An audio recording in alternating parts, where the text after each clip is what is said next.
Welcome to WagerTalk TV. I am Kelly Stewart, joined by Rob Vino in Las Vegas. Chris, this time we're going to head over to the NFL where the Houston Texans take on those Tennessee Titans that just impressed the world on Tuesday night. Do we see a little bit of an overreaction to that here in this line? We might. This one opened Tennessee minus 2.5, total 55. Now 3 minus 120, even 3.5 at one shop here in Vegas.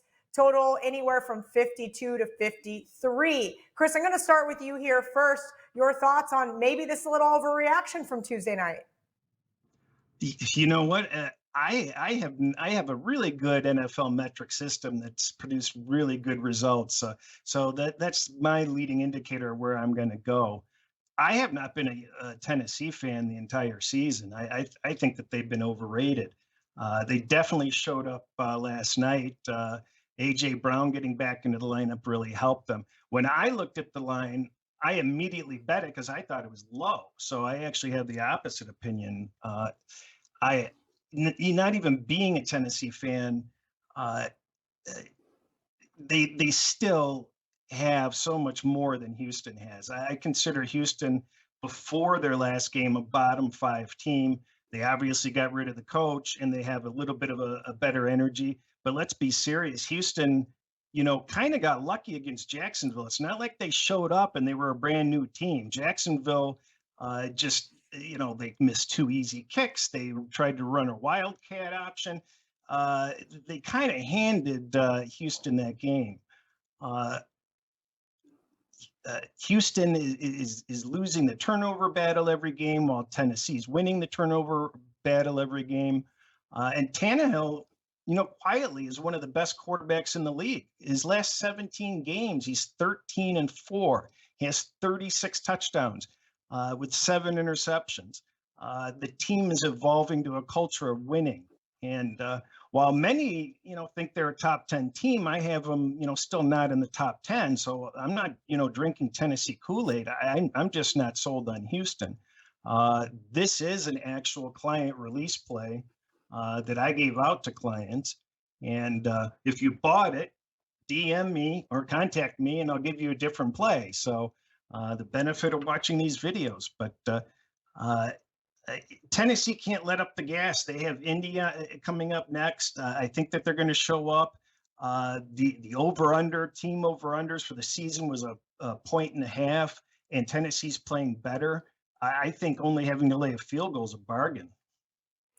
Rob, I'm with Chris here, but I do sometimes have my reservations when not taking the dog in divisional games. Those divisional underdogs just love to suck me in, but Chris nailed it. Look, Houston on paper last week, if you just looked at the box score, you said, wow, no sweat. Bill O'Brien was the problem. Now he's gone.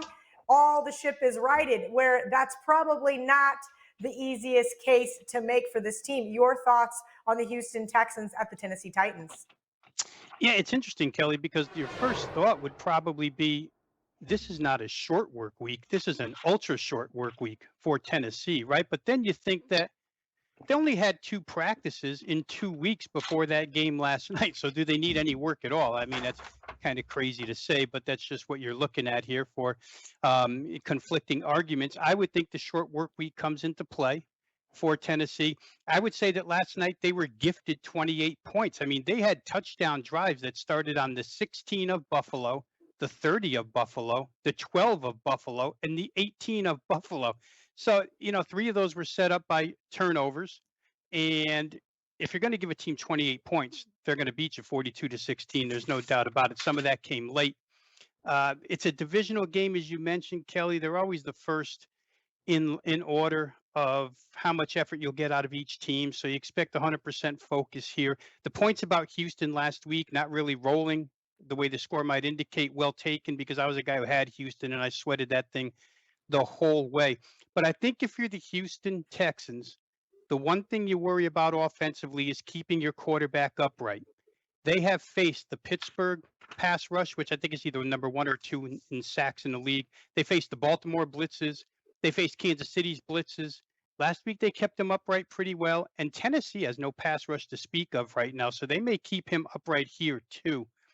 I'd probably like the benefit of a hook attached to a 3, but I could see in a divisional game Houston getting by here and maybe even getting the win. It's a desperate situation for them. If they don't win this, they're out of everything as far as contention in that South Division goes. So I'd probably look towards Houston +3. All right, awesome. Thank you to Rob at Rob Vino Sports on Twitter and Chris at Las Vegas. Chris on Twitter, two of our best handicappers over at WagerTalk. Make sure you head over to the WagerTalk handicapper page and check out their plays.